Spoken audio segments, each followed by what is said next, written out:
ஆண்டவராகிய இயேசு கிறிஸ்துவின் நாமத்தில் காலை வாழ்த்துக்கள்.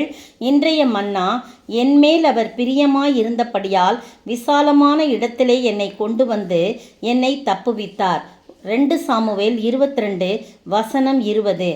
பாருங்க, தாவீது சொல்கிறாரு, என்மேல் அவர் பிரியமாக இருந்தார், அதனால தான் என்னை விசாலமான இடத்துல என்னை கொண்டு வந்து என்னை தப்புவித்தார். இந்த சங்கீதம் எப்படி தொடங்குதுன்னா, இந்த 2 சாமுவேல் எப்படி இது பண்ணுதுன்னா, இது 18ஆம் சங்கீதத்தில் இதே வசனம் இருக்குது, 18-19 வசனம். அதில் அடைப்புக்குறியில் போட்டிருக்குது, இதில் அடைப்புக்குறி இல்லாமல் போடப்பட்டிருக்கு. இதில் 51 வசனம் இருக்குது, அதில் 50 வசனம் இருக்குது. ஒரு வசனம் அடைப்புக்குறியில் இருக்குது, இதில் முதல் வசனமாக அது இருக்குது. அப்படியே இருக்கும். நீங்கள் பாருங்கள், 18ஆம் சங்கீதத்தை பாடலாக பாடியிருக்காரு. கர்த்தர் தாவீதை அவனுடைய எல்லா சத்துருக்களின் கைக்கும் சவுலின் கைக்கும் நீங்களாக்கி விடுவித்த போது அவன் கர்த்தருக்கு முன்பாக பாடின பாட்டு அப்படின்னு இருக்குது.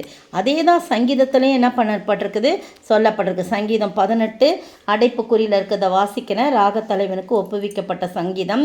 கர்த்தருடைய தாசனாகிய தாவீது இந்த பாட்டின் வார்த்தைகளை கர்த்தர் தன்னுடைய எல்லா சத்துருக்களின் கைக்கும் சவுலின் கைக்கும் நீங்களாக்கி விடுவித்த நாளிலே பாடினது என்று சொல்லி எழுதப்பட்டிருக்குது. அதே 50 வசனங்கள் இதுலேயும் 51 வசனங்கள் இருக்குது. நீங்கள் ஏன் அவர் மேலே பிரியமாக இருந்தார் அப்படின்னு சொல்லி நான் பார்த்துட்டே வந்தபோது, முதல்லலாம் 1லேருந்து அப்படியே வசனம் கர்த்தர் எப்படிலாம் காப்பாற்றினார், எப்படிலாம் சவுலின் கைக்கு தன்னை தப்புவித்தார், எப்படிலாம் பகைவர் கையில் தம்மை தப்புவித்தார், சத்துருவின் கையிலலாம் அப்படிலாம் போட்டிருக்கு. ஏன்னா நான் அவரை கண்மலையும், அவர் தான் என் கண்மலை, என் கோட்டை, என் இரட்சகர், நான் நம்பியிருக்கிறேன் துருகம், என் கேடகம், என் இரட்சணிய கொம்பு, என் உயர்ந்த அடைக்கலம், என் புகலிடம், என் இரட்சகருமானவர், என்னை வல்லடிக்கு நீங்களாக்கி ரட்சிக்கிறவரும் அவரை. நீங்கள் 1, 2, 3 கூட்டி பார்த்துக்கிட்டே வாங்க, அவ்வளோ இருக்குது. நானும் அதை எழுதி வைக்கணும். அது நிறைய இருக்குது பாருங்கள். இதில் சங்கீதத்தில் குறிக்கப்பட்டிருக்குது, ஆனால் இதில் நான் குறிக்கலை சாமுவேலில். அதே தான் இதுலேயும் அத்தனை இருக்குது. என் கண்மலை, என் கோட்டை, என் இரட்சகர், என் தேவன், நான் நம்பியிருக்கிறேன் துருகம், என் கேடகம், என் இரட்சணிய கொம்பு, என் உயர்ந்த அடைக்கலம் அப்படின்னு சொல்லிட்டு அதில் போட்டிருக்கு. அதே ஒரு 8 வந்துருச்சு. அதுக்கு பிறகு பார்த்தீங்கன்னா துதிக்கு பாத்திரராகிய கர்த்தர், அதெல்லாம் நீங்கள் பார்த்தீங்கன்னா அதெல்லாம் கூட அவரை மகிமைப்படுத்துகிற வசனங்கள் அப்படிலாம் சொல்லிட்டு சொல்கிறாரு. என்மேல் அவர் பிரியமாய் இருந்தபடியால் விசாலமான இடத்துல எனக்கு ஆபத்து நாளில் எதிரிட்டு வந்தார்கள், கர்த்தரோ ஆதரவாய் இருந்தார். என்மேல் அவர் பிரியமாய் இருந்தபடியால் விசாலமான இடத்துல கொண்டு வந்து என்னை தப்புவித்தார்.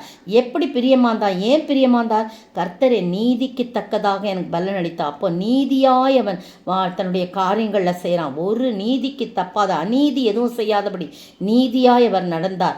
அதுக்கு தக்கதாக ஆண்டவர் பதிலளித்தார். அடுத்தது பாருங்க, கைகளின் சுத்தத்திற்கு தக்கதாக எனக்கு சரி கட்டினார். அப்போ கைகளில் அங்கே சுத்தம் இருந்துச்சு. அவர் நியாயங்களை, அவருடைய பிரமாணங்களை எல்லாம் அதை விட்டு விலகாதவராக இருந்தார். அவருக்கு முன்பாக மன உண்மையாக இருந்தார்.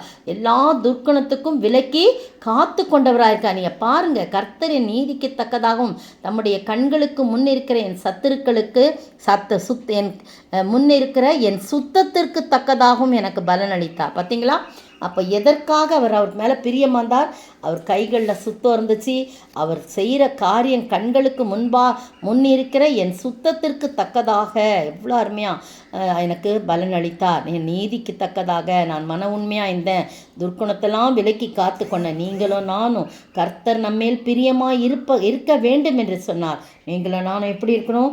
தாவீதை போல நாம் காணப்படணும். அப்போ விசாலத்தில் நெருக்கப்படுகிற நேரத்தில் விசாலத்தில் நம்மளை கொண்டு வந்து வைப்பார். 1 நாளாகமம் 28:4 பார்த்தீங்கன்னா அதில் சொல்லப்பட்டிருக்குது, எப்படி என்னை கொண்டு வந்தான். நான் ஒரு ஆலயம் கட்டணுன்னு இருந்தேன், ஆனால் ஆண்டவர் நீ கட்ட வேணாம், உன் கை ரத்த சிந்தின கை, நிறைய யுத்தம்லாம் பண்ணி ரத்த சிந்தின கை, அதனால் நீ வேண்டான்னு சொல்லிட்டாரு.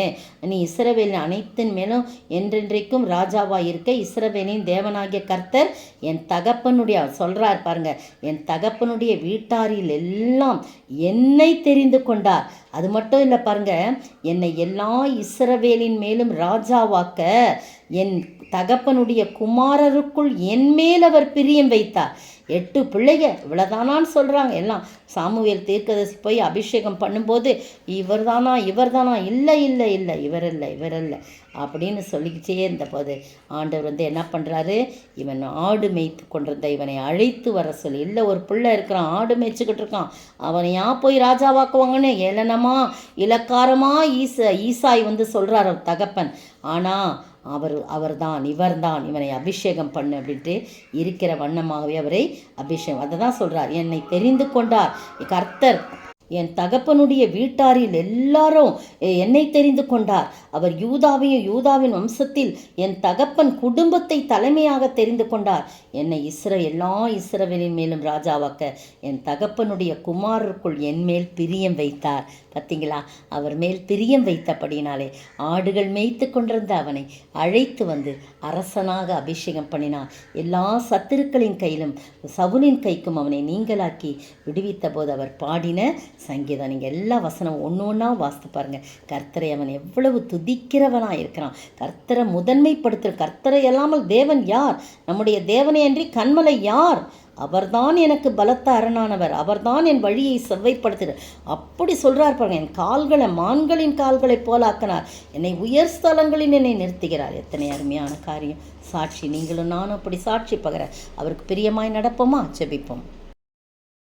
என் மீட்பரே, என் இரட்சகா, என் தேவனே, என் கேடகம், நான் நம்பின என் கோட்டையும் என் துருகமும் நீரே, நான் நம்பின என் கோட்டையும் என் துருகமும் நீரே.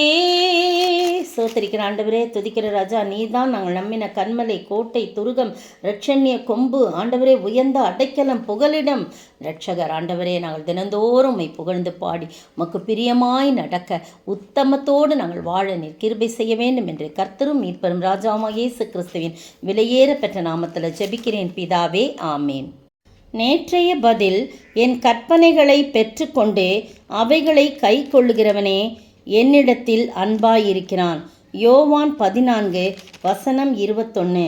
இன்றைய கேள்வி, எதை அவர் அறுத்து போடுகிறார், எதை அவர் சுத்தம் பண்ணுகிறார்? எதை அவர் அறுத்து போடுகிறார், எதை அவர் சுத்தம் பண்ணுகிறார்?